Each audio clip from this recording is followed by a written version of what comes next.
What's up, everybody? You already know who it is. It's DripGodDero, and I'm back at you guys with another bang. So in today's video, we got to talk about this second round playoff match between the Golden State Warriors and the Los Angeles Lakers. Now, hey, before we even get started, I do want to let you guys know that I am a Lakers fan, so it might be a little biased in there, but I'm gonna try to keep it as unbiased as I can, just so that I can give you guys, an accurate depiction of what to expect within this series. But y'all already know how I like to do. I like to show you guys the regular season schedule before I do actually get into my thoughts on what will be the key points within this game.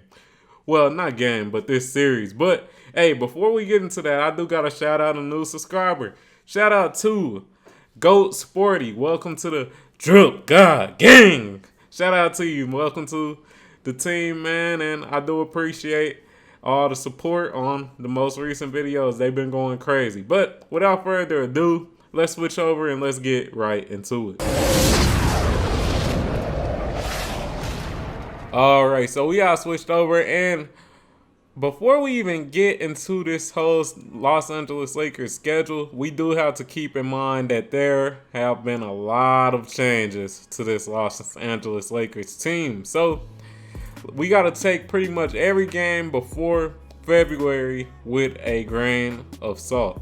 So as we can see, their very first game was actually against the Golden State Warriors, and they took a L. Let's keep it moving. Let's keep it moving.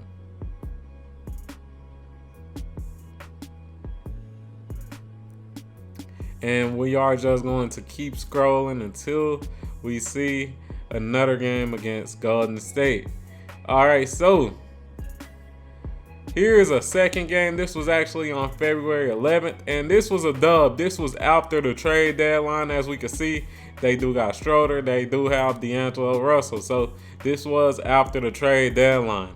And then they played them again on the 23rd, and they got another dub against them. Like I said, after the trade deadline, we see Beasley, we see Mo Bamba, and of course LeBron James. And then they played them a final game, and this one was also a dub. As we can see, 113 to 105. Vanderbilt, Reeves, Davis. So after the trade deadline, like I said previously. So they were actually 3-1 against this Golden State Warriors team. And if we don't want to include before the trade deadline, then they were actually 3-0. It was pretty much a full sweep, you know what I'm saying? So, hey, with that being said, let's talk about it. Let's talk about it, man. What are my thoughts on this matchup? I feel like it should be very tricky, and I'll start off first with the Los Angeles Lakers. Now, I feel like the key piece within this Los Angeles Lakers matchup is just how dominant Anthony Davis can be. Now, me personally, I feel like it all starts with him.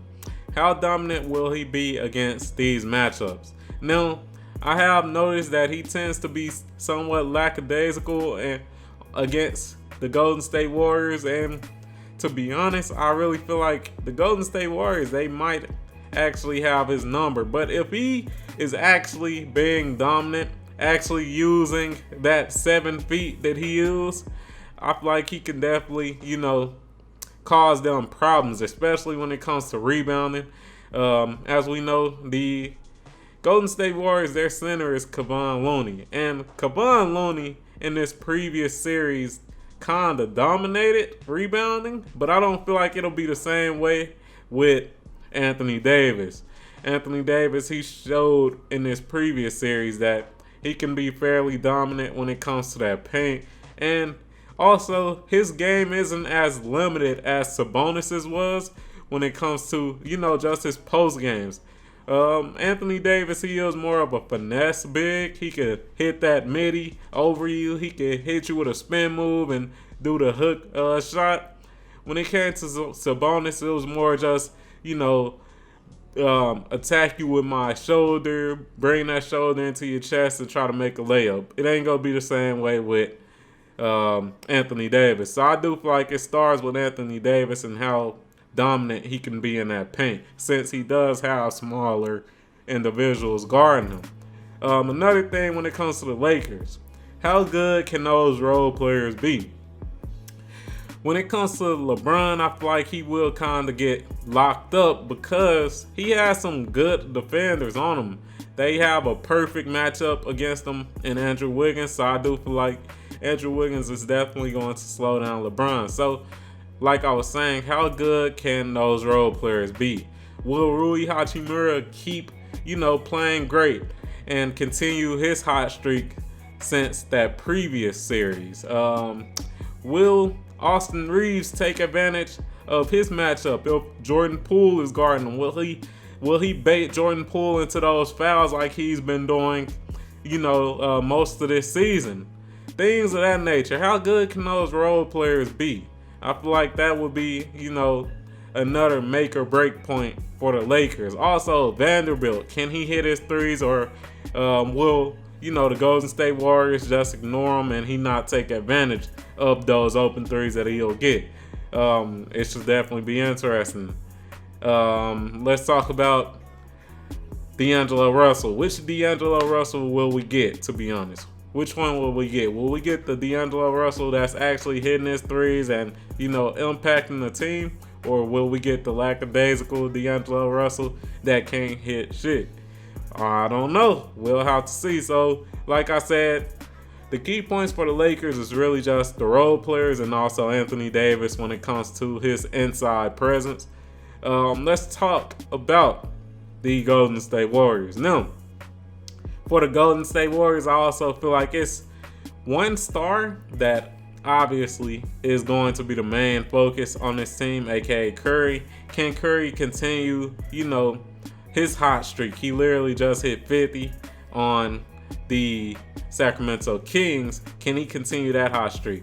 Now, I know a lot of Lakers fans, they're thinking about, having Vanderbilt guarding Curry, but me personally, I don't really like that idea. The reason I don't like that idea is because of all the picks that Vanderbilt is going to have to, try to get through.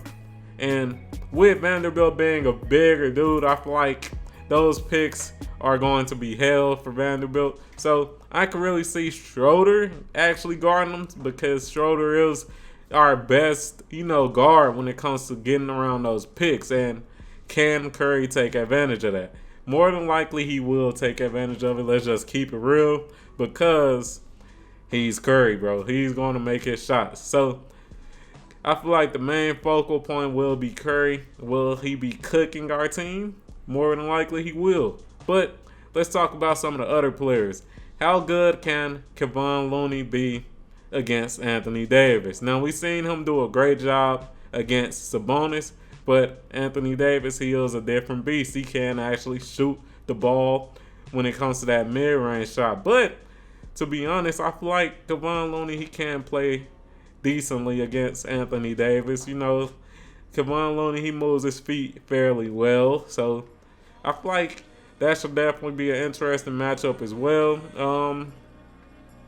Another interesting matchup will be the Reeves versus Klay Thompson matchup. Can Klay get his threes? Can he create space? Can he, actually blow by or, make his shots against players like Austin Reeves? I feel like that should fairly be interesting.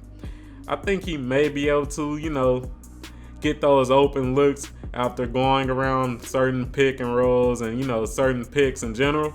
I feel like he should be able to get a couple of open shots, but it should be very interesting to see how that Austin Reeves and Klay Thompson matchup is.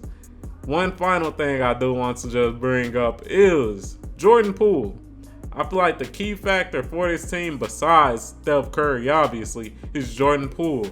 Which Jordan Poole will we get? Will we get the Jordan Poole that's hitting threes from 30 feet? Or will we get the Jordan Poole that we got last series that was ineffective, that was playing horrible defense? If we get the Jordan Poole that was, shooting threes from 30 feet, and we all thought that it would go be called the pool party with, you know, Jordan Poole, Klay Thompson, and Steph Curry, then it could definitely be a big problem. But if we get that Poole from the previous series, then I feel like the Lakers, they may have this in the bag. But in conclusion, who do I have winning this series? Hey, y'all know I'm a Lakers fan, so I gotta go with the Lakers, man. Lakers in 6 again. Lakers in 6 again, man. Come on now.